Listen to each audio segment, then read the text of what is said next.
Welcome to Awarewolf Radio, everybody. Today is November 18th, 2020. I'm your host, Justin Deschamps from Stillness in the Storm, and today we're going to cover some election news. We'll talk about, excuse me one second.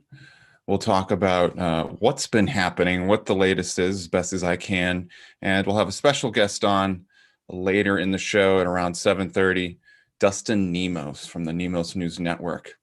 Now, before we get started, I have some announcements. As I often do, I'll announce that I have a set of episodes that have debuted over the past couple weeks on edgeofwonder.tv in my Into the Storm show. Right now, we're covering the basis of relationships, basically. The title of this series is How the Media Ruins Your Relationships. It's giving me a great opportunity to cover some of the really deep stuff about relationships, our relationships with our own body and our soul, which is the thing that we just covered. It got done covering. And now we're going to get into actual relationships that we normally think of when we think of relationships, like relationships between people. And so the episode that just debuted last night is an episode all about our relationship with other people in relation to the herd or in-group or social dynamic. Because we have this social aspect of us that is part animal and part spiritual, because we are part animal and part spiritual. So understanding that mechanic of what I'm calling herd dynamics is really important, because there's a lot of social behavior that happens within the animalistic sphere. And once we understand that, then we can better understand how to liberate ourselves from some control system mechanisms, because that's how the cabal controls us, actually, to a large extent, is through these herd dynamics. And then we can also understand how to live actually truly fulfilling and rewarding relationships with other people, ourselves, our friends, our family, our business partners, and of course, our romantic partners. And along the way, as I've been doing throughout the series, we'll reveal how the media has manipulated these things and what we can learn to safeguard ourselves from that. So that's all on Into the Storm on edgeofwonder.tv. Now, another announcement I have is I had a long conversation with Neil this week, Neil Gar, who's the co-host of Awarewolf Radio, and we decided that the project has been really fruitful for both of us. And given the direction that he and I are going in our brands, we're actually going to kind of go separate ways. So not to say this is a bad thing necessarily. I have profound respect for Neil. I think he's doing amazing work. He has profound respect for me. So this isn't like a bad thing at all. It's actually a really good thing, because he gets a chance to focus on his spectrum of work. I'll get a chance to focus on mine. One of the things I made a conscious decision to do earlier this year is I realized that probably for the first time in history, the political arena has an opportunity to bring a lot of truth, a lot of freedom, and ultimately serve as the venue where humanity can free itself from the control of various negative groups that aren't so nice out there. And so I decided I wanted to kind of focus a little bit, because for those of you who don't know, when you're running a media organization, not to say I'm like as big as Fox News or anything, but I've been doing Stillness in the Storm for 7+ years now. I've been covering news and information for many years. I tried to kind of cover it all, because that's the way Stillness in the Storm was originally birthed from. It came from this sentiment that me and Julian had in the beginning of, well, we're researching all sorts of stuff, spirituality, conspiracies, medical science, science in general, extraterrestrials, suppressed technology. I mean, you name it. We were, as a truth seeker, I take that to heart. I literally look for truth everywhere, and we were doing that extensively. And we were just putting anything on there that we were finding in our travels. And then over time, I started to realize that my ability to spread what I think is good information and the mission of Stillness, which became more crystallized over the years, really had to get focused. Part of the problem is that if you're trying to be all things to all people, then you end up talking to nobody, basically, because, without getting too deep into it, we live in a world where our social fabric and our reality is really based on cliques, tribes, and identity politics. So if I'm talking about a subject that you fundamentally disbelieve, you don't think is real or valid, you don't want to pay attention to, even if there's an aspect of truth to it, you'll probably will ignore me. And you might even have a really negative reaction to me. So I have to decide, like, well, where can my voice and the mission that I'm trying to express through stillness find the greatest focus? And I decided the focus on law, the focus on psychology, the focus on politics and philosophy was really, I think, the best place where what I have to offer can lend a lot of credence. And so I decided to focus on that. And readers of Stillness in the Storm over the past year will notice that there's a lot less emphasis on ufology, on ascension, on various topics, and more focus on the boots on the ground kind of battles that are happening in the political arena. And the greater overarching mission of Stillness in the Storm is to help people become better truth seekers, which means I can kind of cover whatever I want as long as I bring the principles of critical thinking and proper evidence gathering and observation and discussion and all the things that go into truth seeking into the equation. And so really I think for many reasons that I don't want to take up the whole show on, I wanted to focus on the subjects that I just mentioned. Well, Neil has great information, portaltoascension.org, tons of really good information on there. I've been on there a bunch of times. I spoke at his conference in 2018. I was planning on speaking at his conference earlier this year. Unfortunately, my house got flooded. So I literally the day that I was supposed to go on, my house got flooded. I literally had no place to record or do anything. I was dealing with the craziness of what that meant. So fortunately, I wasn't able to appear. But my point is that he has a lot of fantastic information. There's amazing speakers on there. Really cool, cutting edge stuff is on there. So he and I have both spoke today. We agreed that we'd be better served in our personal missions, in our service to humanity, if we decided to separate brands. We're still going to engage each other. He's probably going to come on the show at some point in the future, and I'll likely do some work with him in the future as well when time allows. So with that, this will be the bon voyage message to Neil. Neil, you've been a great friend, great asset. I hope to work with you more in the future and continue to do your amazing work. Check out portaltoascension.org, everybody. He's doing amazing stuff on there.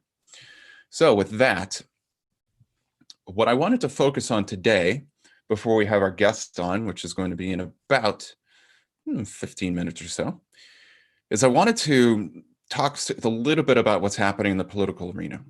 And I wrote a piece today that kind of came from an inspired place. I was in this Telegram group I was recently added to.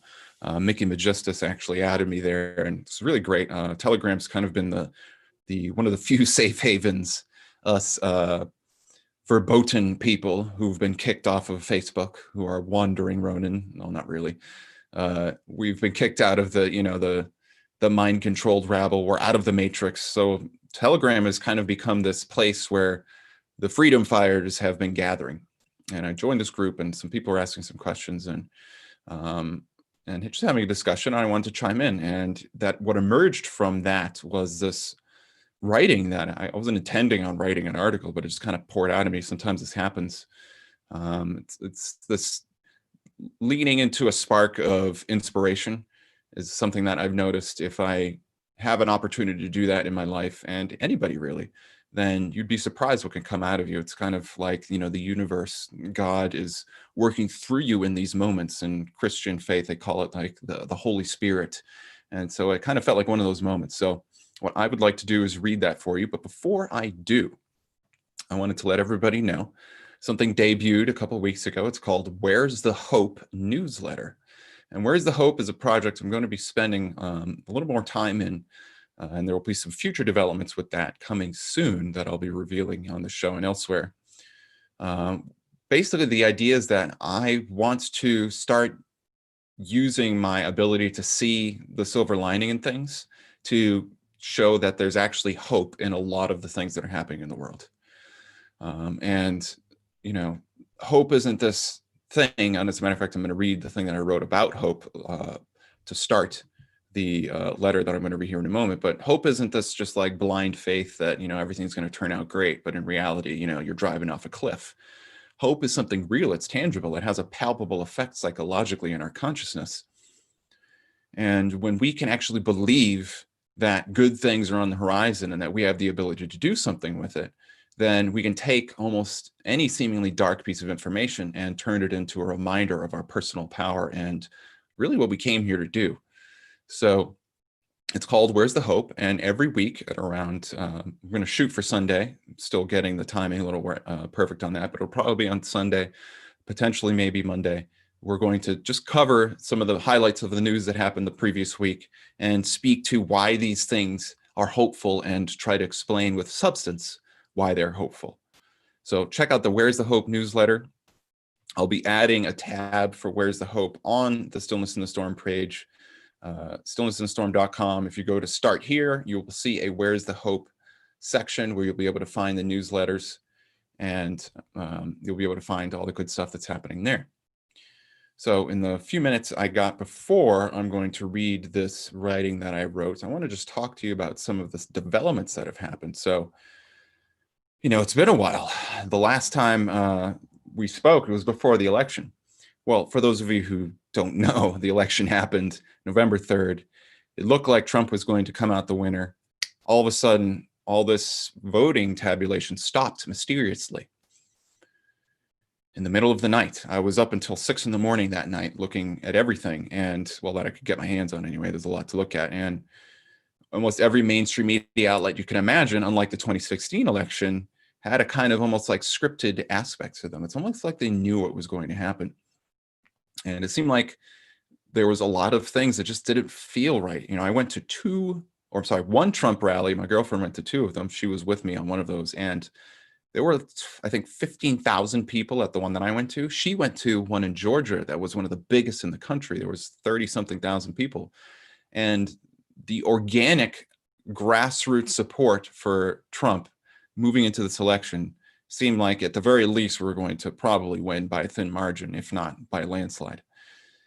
And yet, despite the fact that it did seem like we were going to win, towards the end of the night, something happened and they stopped counting votes. And then before you know it, all of these votes just start showing up for Biden. At one point, and this came out later on in the week, it was discovered that something like 100,000 votes were discovered and found.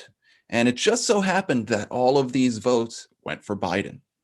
Now, for those of you who probably know who's watching this, we've heard about glitches. We've heard about voting irregularities where votes get mysteriously found. There's poll watchers, Republican poll watchers that are unable to go into the counting stations to see what's going on. And this is a serious problem because, the substance of what our election is supposed to be about is it's supposed to be a fair assessment, a poll, a measure of what the will of the people is. So we live in a free will society. We live in a free will universe, but interestingly enough, we live in a free will civilization. We live in a free will country, more specifically, where the will of the people is, at least on paper, supposed to dictate things that happen in our country. Now, I'll be the first one to tell you that things have gone off the rails in a huge way, and that ideal that the founding fathers came up with, it's questionable if it's ever been a reality. But nevertheless, on paper and in our various processes, we do have this idea of the will of the people. So if what's supposed to happen is voting's supposed to take place, those votes are supposed to go to a place where counter, who's supposed to be a neutral party and consecrated himself to honor the process of counting fairly the votes, is supposed to do so in front of 2 people that are watching, usually a Republican and a Democrat, usually a representative of whomever is whoever's on the ballot. Well, there were various states that they refused, and county and precincts that refused to let GOP or Republican Party poll watchers watch the counting.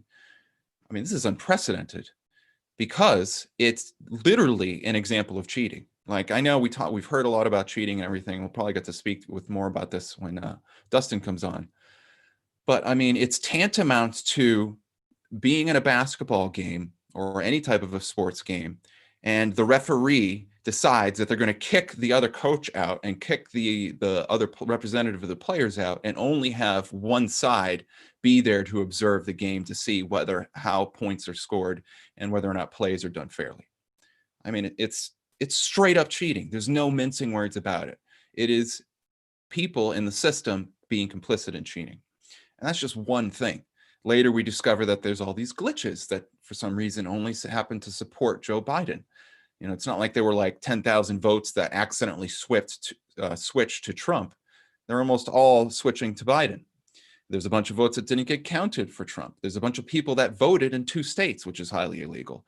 There's a bunch of people that went to the polling station on the day of the election to vote, only to discover that supposedly they had voted months before in some type of absentee ballot situation. There were dead people that voted. There were people that were mentally infirmed that voted, and they all invariably happened to vote for Biden. That's strange. And then we discover after the election, the election happened on the 3rd. It was the following Saturday. I think it was the 8th, I believe. The media, the AP, Associated Press, decides that they can call the election. Now, in the past, the election has been called because one person has conceded, and that's the norm. It's not necessarily what's codified into law, but it's the norm. The idea being, well, I'm running. If it looks like the election is going in your favor, I'm going to step out of the race. Therefore, it's as if all of those votes for me don't count because I'm no longer in the running, and therefore it's just wins by default to the other person. So in that sense, we've had a win by default type of electoral process for a long time. The last time that wasn't the case was Gore versus Bush. And there was some contesting that happened, which happened for 36 days, by the way. But Gore was issuing lawsuits left and right, and he was fighting the election result. And ultimately, Bush ended up winning because of, I think, the electoral process that was supposed to have been followed wasn't followed. And so there were a whole bunch of votes that had to get tossed out. Don't quote me on that, but I'm pretty sure that's the case. I've been reading a lot of news articles. So flash forward to this past week. And to back up the first week of the election, it seemed pretty bleak. Trump didn't win in a landslide. There seemed to be massive voter fraud happening. And then the AP calls the election for Biden on Saturday. Fox News, which previously was supporting Trump, at least ostensibly in some capacity, about face, completely flipped. And now they're refusing to cover any discussion about voter fraud whatsoever. Then we hear about Dominion voting machines coming out, all this manipulation happening, and Sidney Powell, Mayor Rudy Giuliani, and several others have come out, and they are just warriors for truth. There's the amount of evidence that is being gathered right now is monumental to support the idea that the election was indeed manipulated. It might be the most rigged election in history. So with all that being said, this is where we find ourselves today. Massive developments are coming forward every day. I've been covering a lot of them on stillnessinthestorm.com. Definitely check it out. I've been writing some articles. I've been having some of my team write articles, and my manager, Ryan, he's been writing some great stuff. So there's lots of things happening. And before I continue, I want to remind all of my listeners right now, Stillness in the Storm got censored as far as ad revenue about 2 months ago. If it wasn't for the support of readers like you and listeners like you, I couldn't do this. We'd have to close down shop, and we couldn't do any of this really. So please go to stillnessinthestorm.com. Right up at the top, there's a red line that asks you to donate. Please donate something. If it's as little as $5, a cup of coffee, it helps tremendously. We still don't have the funds we need to keep on going on a recurring basis, so I really would appreciate your help. I don't really make any money from Stillness. I'm using it to pay the costs, to pay some of the people that work for me who do the work. And that's really it. I don't really make any money. So if you could please donate and please help support Stillness in the Storm, it would be greatly appreciated. Okay, so in the few minutes I have for this news segment, I'm going to read you the article I wrote today, and then we're going to bring Dustin Nemos from Nemos News Network on. Now, if you want to know where to find this article, just go to stillnessinthestorm.com. Under the Browse tab, scroll down to Author, click on my name, and you'll see it's one of the first articles up at the top. It's a big, beautiful sunset with some purple in it. And it's entitled, "There's a Lot to Be Hopeful About. Don't Despair." So let me get right into it. I think we have a great deal to be hopeful for, even happy about. While we haven't seen mass arrests yet of deep state criminals, from my perspective, as someone who studies the foundations of the control system, the cabal network, the law, and the system of implicit and explicit agreements that are the basis of our social reality, civilization, we have dozens of signs of change. Indeed, change is on the horizon, and the forces of goodness are making decisive advances forward. The present moment feels like a 3-month-long version of D-Day. Much work is left to be done today. In the last days of World War II, the totality of the Nazi war machine was in its last legs. So think about this, just to pause. And when we invaded in D-Day, the war seemed really bleak, but after winning D-Day and probably 2 months after that, there was still a lot to happen. I mean, the war didn't end for like another year and a half, but we had already had very good signs and indications that the Nazis were going to lose. I think that's right now with this cabal takedown operation. We have a lot of signs that the forces of darkness are going to lose, which one day we'll get we'll hopefully talk about here potentially in the show. But I want you to realize, as somebody who studies the nature of the control system, I'm not trying to paint myself as some guy who's got a crystal ball, but if you learn how to read the language of how the control system works, then you can pretty clearly see what's going down. I think we're seeing that right now. I think we're seeing a massive sting operation and a cabal takedown. So let me continue. They're making so the cabal are making blunder after blunder, and the horrors are being revealed. Like then, we are winning, but the war is not over yet. Furthermore, the objective of the war is not the arrest of criminals, the release of funds, or forgiveness of fraudulent debts from corrupt dealings, although that is certainly coming. The objective of this operation is to prove to billions of unaware, sleeping, and complacent masses that a problem exists. And this problem is that the cabal has power due to our collective lack of knowledge, wisdom, and care to use our sovereign rights to defend ourselves in the world. So the reason the cabal has power, I've just named it. It's because we, the people who have sovereign power, don't know how to use our power correctly. This is something I've been saying for years. Well, it's becoming glaringly obvious to a lot of people now. And I think what's unfolding at the public eye is helping us realize how much power we truly have, as we'll get into.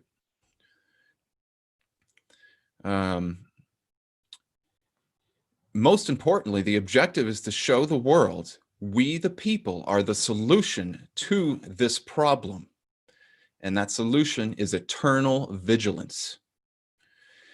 If you measure the standards of success along the preceding lines, then for the first time in living memory, the entrenched corruption of the cabal, for example, the Dominion voting machine manipulation that is actually part of a global system and has mainstream media / big tech participation, is being revealed writ large for the world to see.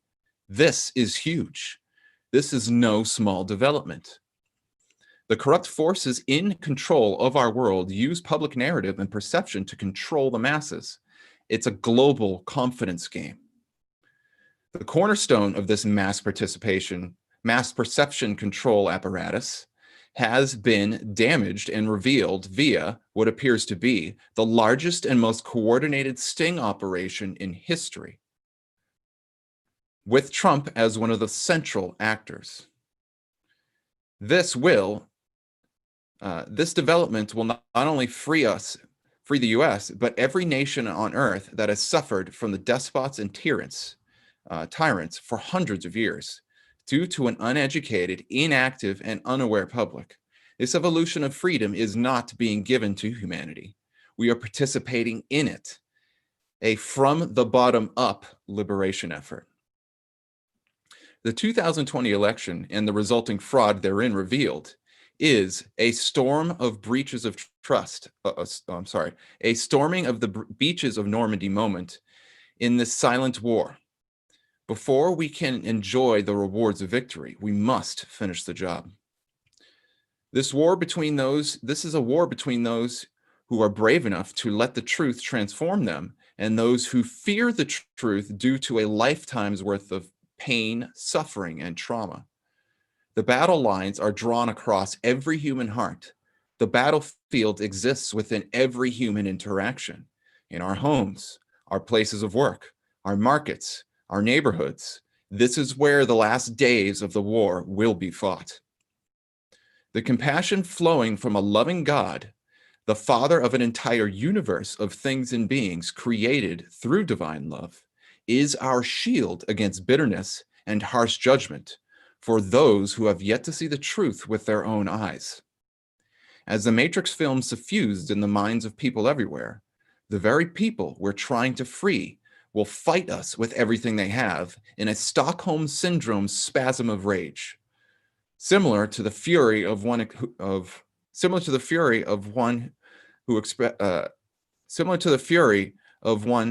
expresses as a friend wakes them from a horrible nightmare. The focus now, in my view, are the people who unwittingly went along with their cabal masters, the house slaves.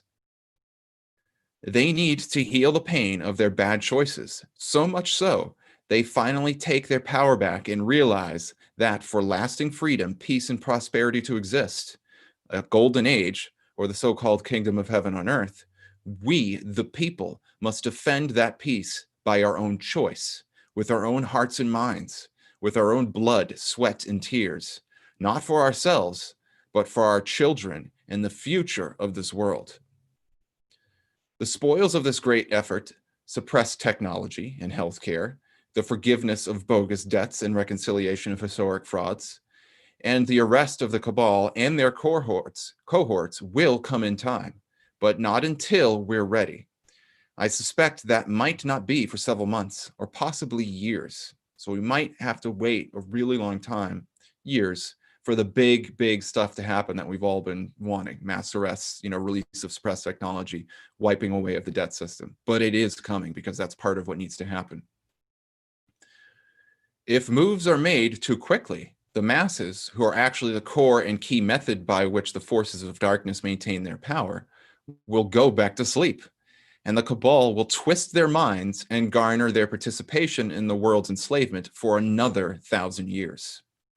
Our task, in my opinion, as souls alive at this time, is to think beyond ourselves, to realize that we came to this world not to seek our own freedom, but to sacrifice the desire for an easy life for the gift of eternal peace, for the gift of an eternal peace for ourselves and future generations. If we form a culture of perpetual enlightenment, sovereignty, knowledge, and wisdom through the love of truth, each other, and the creator of all things. I would say we are finally seeing the beginnings of this great and lasting transition now, but we cannot be successful if those who would be assets to this cause become disillusioned with the sheer reality of what the greatest mission and adventure of Earth's history demands. I'm reminded of this prayer. It's the serenity prayer, prayer for serenity. God, grant me the serenity to accept the things I cannot change, the courage to change the things I can, and the wisdom to know the difference. Living one day at a time, enjoying one moment at a time, accepting hardship as a pathway to peace. Taking, as Jesus did, this sinful world as it is, not as I would have it, trusting that you will make all things right if I surrender to your will, so that I may be reasonably happy in this life and supremely happy with you forever in the next. Amen. So with that, hopefully that was a little bit of rousing hope. Oh, let me just read this passage on hope real quick, and then I'm going to bring Dustin in. So why is this hopeful? Well, it's hopeful because we're going through one of these really dark times right now where it seems like all is lost. But in reality, this is when the human spirit becomes alive. It becomes awakened. This is that part in the hero's journey where it seems like everything's going to crap, basically. And things are actually becoming really hopeful. So I'm going to actually bring Dustin on now, and then I'll read you that part about hope later. So Dustin is from Dustin News Network. He also has Red Pill Living, and he's really an expert in a lot of different things. And so happy to have you here, Dustin. How's it going? Hey, Justin, it's good to be back. Good to have you. So, man, let's just get right into it. Like, what do you think is probably the most interesting or explosive thing that has come out over the past day, week, maybe even the past hour? Not a tricky question at all. My gosh, I mean, Lynn Wood and Sidney Powell saying that President Trump probably won by like 400 electorates, 70%, maybe 80 million people. That's a pretty big one. I mean, there's definitely a lot of different areas of election fraud to look into, but that's definitely where I'm looking. Yeah. Yeah, I agree. I mean, there's a lot right there. I knew that rumor was spreading. I think when the alleged military operation into the server in Germany, I think took place. Yeah, the false lead rumor, which was later clarified. Yeah. Right. So, do you think that that might have some validity to it? Because, I mean, Sidney Powell said that she doesn't like to say anything that she can't back with facts. So I'm leaning to yes, but what are your thoughts? I think that the Seidel servers being raided by the U.S. military was a rumor, and I base this off of John Solomon's report just earlier about how about this topic specifically. It was actually for a different case. It was a different incident. We did have a raid, but it was more about some servers and some hackers that were doxing police and records and that kind of thing. Gotcha. Okay. But it's like we have to follow every rabbit hole, and then if one doesn't pan out, that's fine. We can admit that because that's honest journalism. We have 100 more to follow. Certainly. Certainly. Yeah. Yeah. It seems like there's just, to quote Sidney Powell, we have a fire hose worth of information coming out like all the time. Yeah. Yeah, I mean, I know just from a public sentiment perspective, a lot of the people I've been talking to, I think that there's a massive groundswell of support for Trump. There was before the election. There's a lot of people who are disillusioned, but there's a lot of people who've been like warrior mode activated. Yeah. And yeah, We're at the what are you seeing? we're at the tipping point where the momentum has been reached. It doesn't really matter what the fake news and big tech say at this point. The majority of the country have picked their president, and the courts are going to vindicate that. If they don't, Congress will vindicate that. If they don't, President Trump has other options. He can go Abraham Lincoln, and I would fully support that.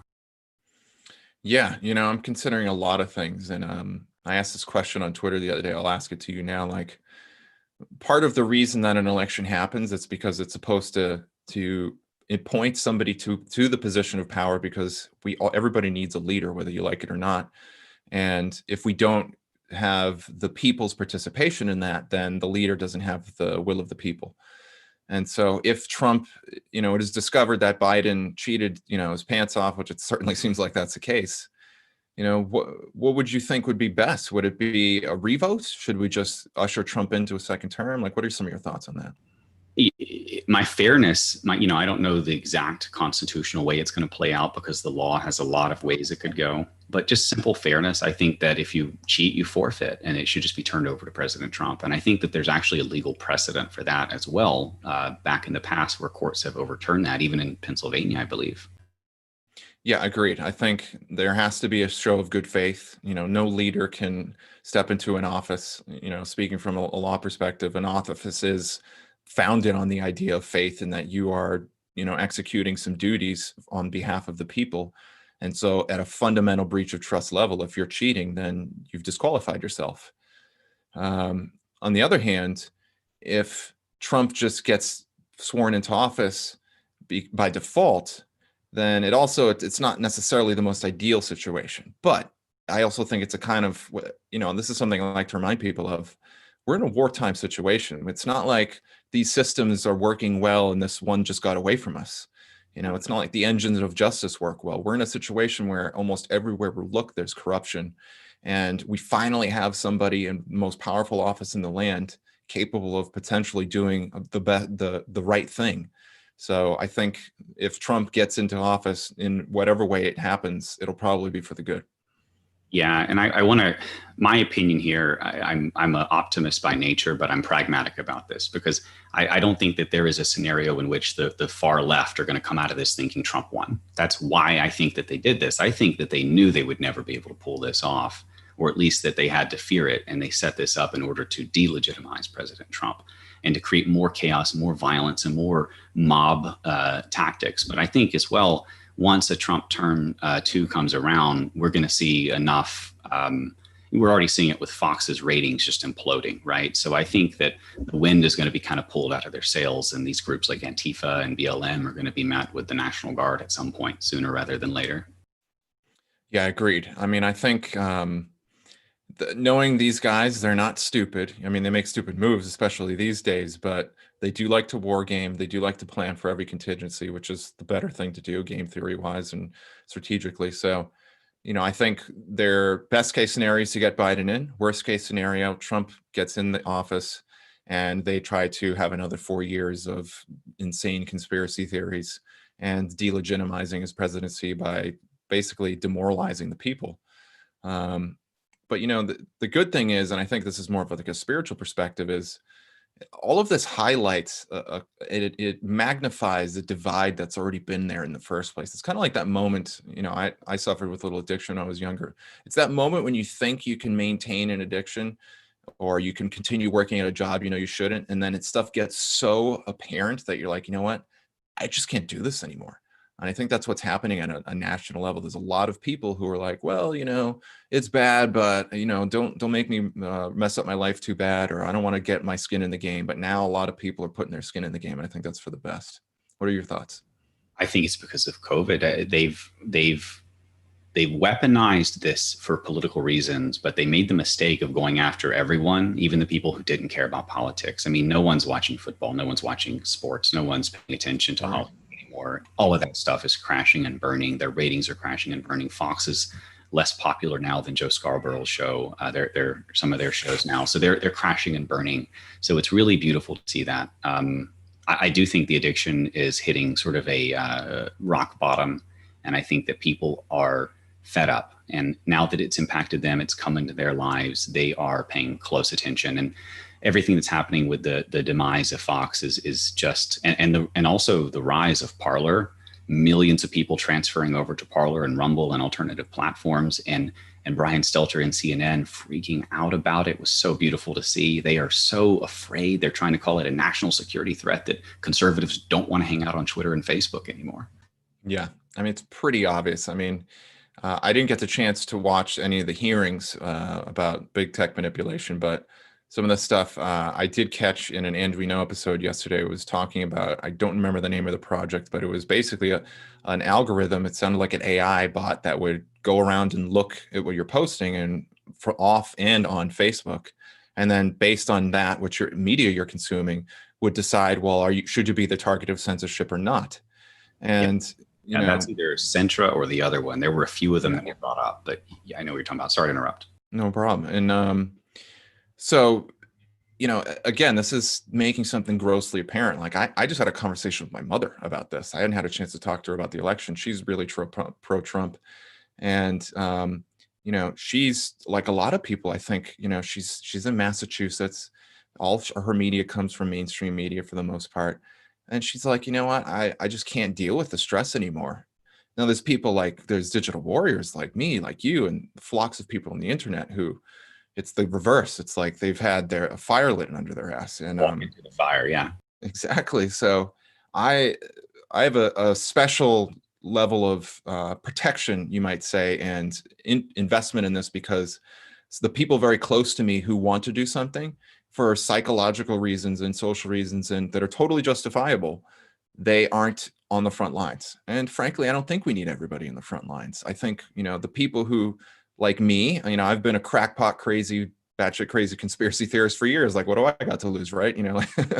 So, yeah, I mean, I guess I should be the one welcomed. I've not been at this as long as you have, but family that pay attention to just fake news are a good barometer. My grandmother, who just doesn't care about politics, but she watches TV all day because that's what she does. And she's very elderly and she's very pro-Trump and she's always been a conservative, but she knows the fake news are lying at this point too. Hey, puppy. So that's where we are. My dog is distracting me. Sorry. Right. No worries. But well, yeah. Go ahead. Yeah. So I was just going to say, I think it can be really disillusioning out there. If you're not in it like you and I are, and you haven't spent years trying to decode how these things work and the deep state works, and following our positive military insiders, we should probably refer to them as, it might seem like all is lost, like it's just another stolen election. The media's called it. What can we do? But in reality, what's happened is it's woken up a lot of people. They are losing their shirt like left and right. And I think there's actually a lot of reason to be hopeful for. Like, what's your outlook as far as all this is concerned? The pain is real, but with that comes the wisdom and the discernment and kind of that experience that we need to really be aware of the way the world works. So I think that it's going to be a good thing for people, as 17 says, sometimes you got to show the people, Right. And, we're at that point. And I also I read a poll earlier where about almost 70% of conservatives are just trying to live their life as much as they can, live normally. They're following the rules. They're trying to protect others. They believe the fake news to some degree about the masks, maybe, but they're just trying to live their lives. And Democrats are around 20% that want to live their life. I mean, most of them want to stay home, and they're afraid out of their mind, and they're in this really dark and negative place. And the media is just pounding them with all of this hate and fear. And I feel bad for them at this point. I think we're going to have sort of a unity factor very soon when fake news loses its grip over the people. And the only ones left are going to be the far left radicals, and sort of the mainstream Democrat support will fail. Yeah, I completely agree. I mean, part of the way that the cabal does what they do is they destroy all avenues of hope, and then they create one, kind of like leading the cattle to the slaughter. But part of what they've had to do is they've had to, through COVID, through this election, through various systems, they've kind of made their positive picture so damn dark that you think about the opposing side, the Trump side, and yeah, it kind of looks bleak right now, but he's the only one selling hope. He's the only one selling America's, make America great again. We actually have the ability to keep making this country better and the world better by extension. And so I think there might be some kind of tipping point moment where right now it seems dark, the media's called it, but eventually as a critical mass of people is going to be like, these people are lying their ass off. Twitter's lying to me, Facebook's lying to me, the media's lying to me. Let me go with what seems like the right answer. And it's only a matter of time before that happens. And then millions, droves of people are like, screw this. And we start getting back on the side of right. So I think so. And you mentioned how kind of it's a dark place right now mentally for some people. Imagine how it's got to be on the left right now. They have got to be pulling out their hair, grinding their teeth, having nightmares of President Trump throwing them in some sort of a gulag because they think that we're all Nazis and stuff. And right. And that kind of fear and that kind of like tension and anxiety, it's unhealthy, especially when you sort of dwell on it. But I think there's a limit to it. I think that there's only so much that they can pull out of people before your brain is just too tired to be afraid or angry anymore. And that's starting to happen. Yeah, precisely. I think I don't know when it's going to happen. I think there needs to be enough uncomfortableness, even in the side of the right, because, the bottom line is that our country is designed, at least the seed of it is, at a law level for the people to be the biggest check and balance against corrupt forces. And the truth is, as hard as it is to hear, is most of us, we haven't been doing that. For like 270 years, we kind of just let, things get encroached, our rights taken away, the country eroded. I mean, and everywhere you can imagine. And so I think there needs to be a healthy level of discomfort around this. If this is something I say regularly, and that's what I was reading earlier, is that I'd love to have the mass arrest of the bad guys happen tomorrow. But if we want to have a lasting solution, then we have to realize that if that peace is going to stay, we have to have eternal vigilance. We have to actually do our part to try to identify the things that led to this place, and then enact safeguards to protect them, and where we get involved. So, I think that'll be happening soon. And once a big indication from Trump or the legal team or the recount happens, and it seems like there really is a possibility, I think a lot of people are going to jump ship away from the left to the right. Yeah. And I briefly mentioned earlier, and you've probably covered this already, but there's a lot of angles that President Trump can win. He doesn't even necessarily need the recount. And we're going to see some bad news. Like the Pennsylvania Supreme Court accepted his case. We know how they're going to rule, and then it goes to the Supreme Court. So it's just a formality. It's a waste of time. They should just go ahead and skip it.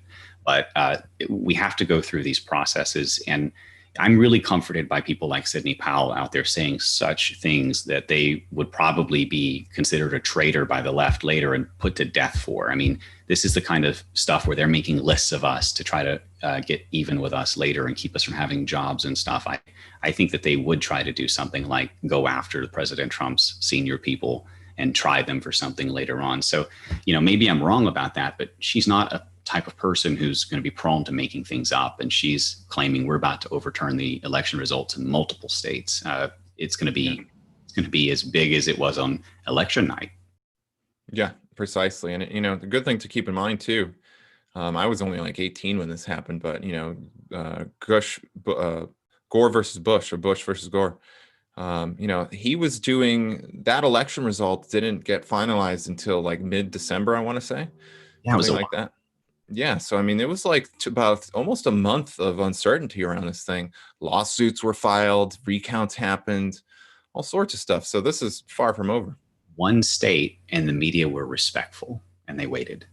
And that's the difference between now and then. And NBC just last year talked about how these exact same machines could be hacked. And now they're trying to pretend that it's not possible. Right. Yeah. So I think, we've got a multi-pronged situation here. We have Trump, who probably will get reelected. He's going to continue taking down deep state actors. We could see revelations coming from the Durham investigation. A lot of people were asking, why didn't Durham come out with anything? Why didn't this happen and that happen? I think it's because, the like similar to the art of war, you got to make your enemy believe that they have the ability to do things. And the enemy, the Democrats, the deep state controlled Democrats, the deep state, needed to believe that they could win this election by cheating. And I think that's what happened. It was a big sting operation. What are your thoughts? It had to be. We had the national security apparatus activated right after 2018 midterms to protect our elections from foreign interference. I think we got everything that we needed here. And I also want to mention that John Solomon had sort of pushed back on that a little bit earlier. I can't remember the exact article, so I better not try to quote it then. But what you just said, John Solomon had referenced that earlier as well. Yeah.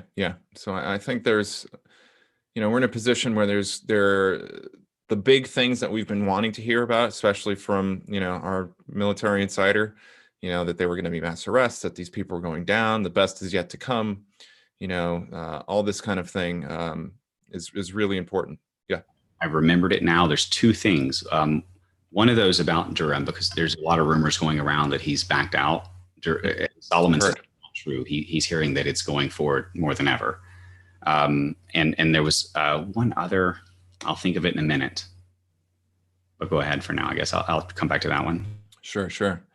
Yeah. Well, I think there's a lot that's going to be happening, and we just got to keep the hope and use the information we have. Like 17 mentioned a few months ago that, it's not about giving him credit. It's about sharing the information and nesting it in a way that can start to chip away at some of the mind control apparatus, basically. And we have droves of information to work with.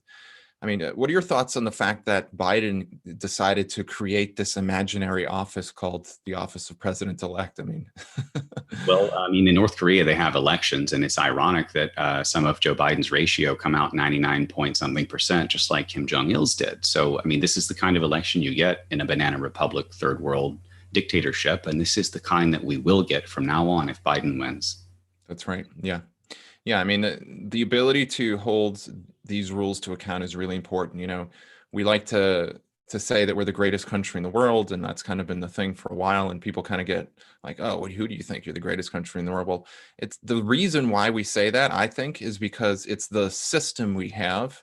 It's the basis of a rule of law society. Now, is it perfect? Hardly. I know for a fact, I could tell you like for days on about how it's not a perfect rule of law society, but it's the idea that we care at least enough about the rules to have enough people know that there has to be a lawful process followed. And right now we have one of the most glaring assaults on that lawful process, I think, probably in human history. So that's going to create some ire, I think. What are your thoughts? I agree, and I don't want to go too like philosophical, but to some degree, the problems that we're seeing are a direct correlation to the sickness in our culture, and that is a different issue that we're not going to be able to just arrest and make it go away. There's a lot of addiction. There's a lot of broken people. There's a lot of people who have been brought up on an education of hate and critical race theory and Marxism, and the world owes me something, and they don't have any viable skills except to push those belief systems. And there's a lot of other problems out there too. We're still going to have murder. We're still going to have rape. We're still going to have theft after all this is done. It won't be a utopia, but a government is a reflection of the people. And I think that we're starting to see the people really wake up to things. They're starting to figure things out. They're starting to think about this stuff for the first time, and they're starting to get in touch with their souls a little bit. And I think that's going to be really good for society. Yeah, I couldn't agree more. For far too long, we've let Hollywood and the mainstream media and Manhattan dictate what our cultural values should be, and we got to take them back. So in our closing here, I know you got to go in a couple minutes. What do you think might come out over the next few days, or what do you think we should be paying attention to as far as indications? I think in the next 5 days or so, we are going to see some more of these certifications go through. Most of them, I think, are going to be done by about the 23rd or so. And you're going to start to see the next phase. And that's where, Sidney Powell's already kind of talking about this, but she's essentially daring them to certify fraudulent votes, because that's when they commit crimes as well. And then that's a whole different ballgame. That's a whole different attack angle. So we can't do anything about them until they've, at the state level and at the local level, certified these things as well. It's a whole nother area to go into. People will go to jail for this. Yeah, that's great points. Great points right there. Well, Dustin, I really appreciate you coming on. Where can we find your work, and what else you got going on right now? I am completely banned from most big tech. So I'm still on Nemos News Network. I'm on all the alternative platforms like Rumble and BitChute and stuff. And, I appreciate you letting me share that. Absolutely, Dustin. Well, thanks so much for coming on. Best of luck to you, and let us know if you find anything cool over the next few days. I will. Thank you for having me back on, Justin. Good to see you, buddy. Good to see you. Take care. Well, I think what we're going to see for sure, as Dustin was getting towards the end, is that we're going to see a new phase of this battle coming through. Right now, we're in the gathering evidence of corruption and voter fraud. We have the Dominion voting machines. There was rumors a few weeks ago, or last week, it seems like so long ago, of watermarks. We were talking about that, and we posted about that on Signals in the Storm. So there's a lot of questions. And I'll be the first one to tell you that I don't have the answers. What I do think, though, is that when you study the law and you study the psychology and philosophy that's founded on that, then what you're going to have is you're going to have a situation where, just like in any sting operation, you want to entice the criminals to let them think that they can win. They thought that they could win with the election on November 3rd. They got caught red-handed. I think the reason why they stopped the counting was because they knew that despite their prediction software, this is my theory, okay? So how do you rig an election? First, you got to make people feel like the candidate that they want is the one that they should have, Biden, and the other guy's a bad guy. Second, you need to create such an illusion of momentum that you get people to go vote. But you know that you're not going to get enough votes. So you're going to use, this case, Dominion and vote rigging to take votes and artificially inflate them. But if the other side, it's too big, then you have to adjust. And I think that's what happened. I think the groundswell of enthusiasm for Trump was so massive that even their prediction of things were thrown off, and they had to shut things down and truck in these other ballots and manipulate the votes even more at the voting machine level. Because at the end of the day, it's not like a total rigging where they can just say, well, 99% of votes went for Biden and only 1% went for Trump. Because if it's remember, it's a con job. They have to make us believe, or at least the majority of people believe, that the election result is valid. So a lie is only as good as how many people it convinces. If it looks like an outright lie, then it's not going to do any good. And I think that's what happened. So We caught them red-handed manipulating the voting machines. We caught them with the voting machines. We caught them manipulating the polls. We caught them in many different ways on election night. Now we're going to see a new level of corruption. And I'm really glad Dustin brought this up. We're going to get to see the legal side of the corruption, which has been a huge aspect of our society. I mean, we live in a color of the law system. We do not live in a rule of law society. We should live in a rule of law society. In the public mind, we think we do. And that's actually really important. That's not something to discount. Because if everybody just believed we lived in a total banana republic dictatorship, nobody would give a damn. But we do actually believe there is still the illusion of fairness and the rule of law, and the rules have to be followed. And for that reason, it's going to wake up a lot more people who are kind of on the fence right now. I think when we start to realize that it's not just the electoral process that's been manipulated, it's not just corrupt politics. Well, everybody's believed that politics has been manipulated, but now it's really obvious.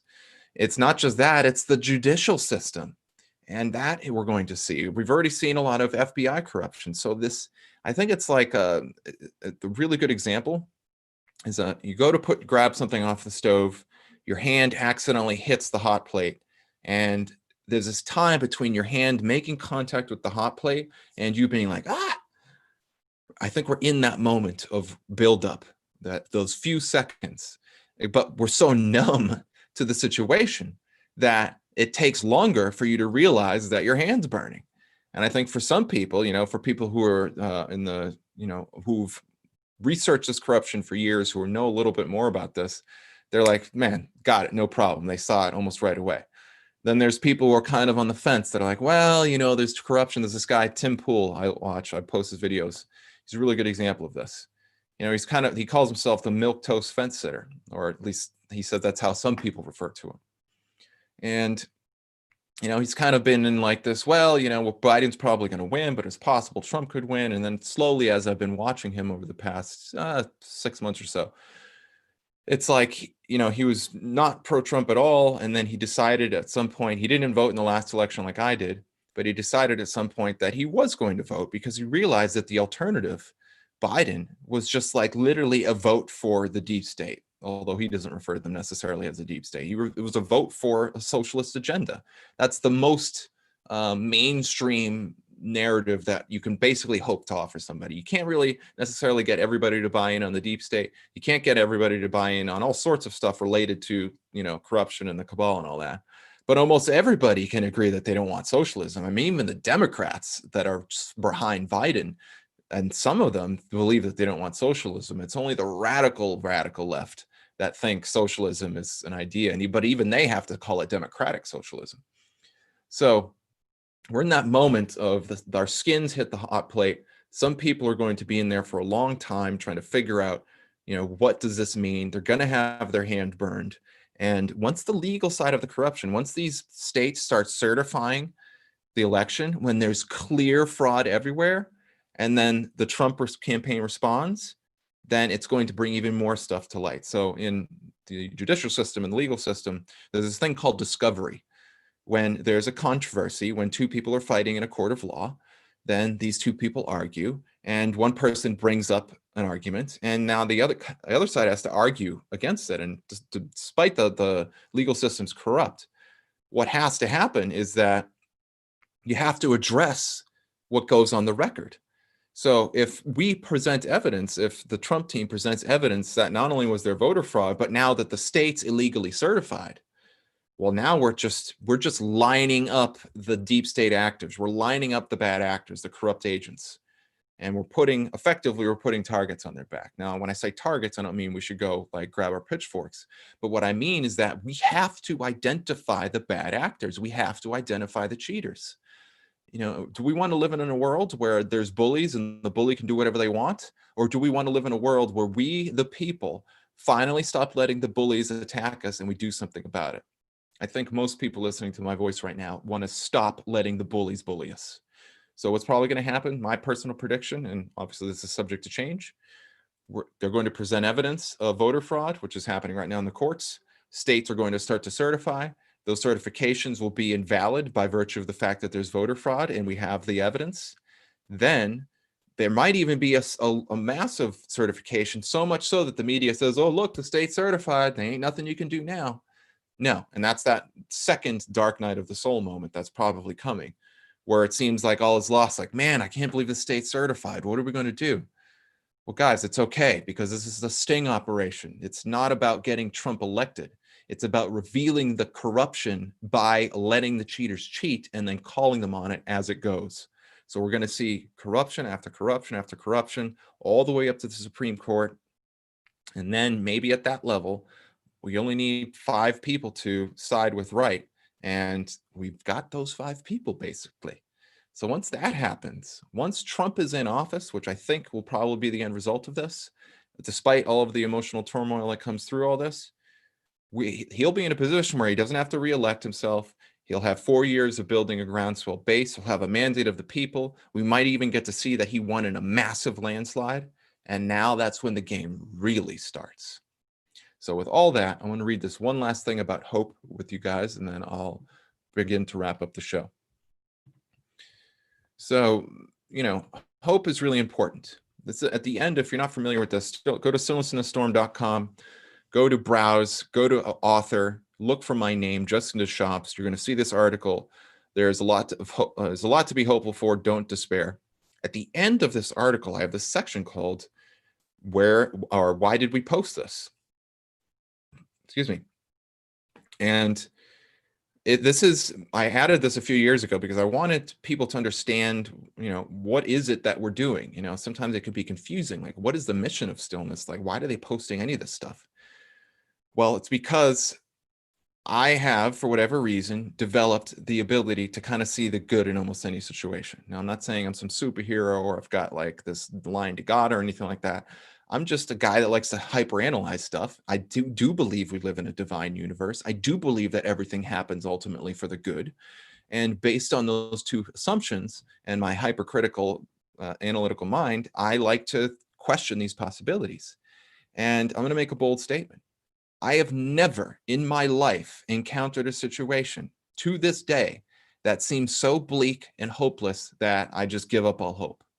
Every single time I see something happening, including this election right now, I sit back honestly, I look at the data, I look at the evidence, I'm like, well, every other time this has been all leading towards a positive end. What is the spiritual lesson here? How can I reinstill hope that the positive thing is going to happen? And what can I do to participate in manifesting that positive end?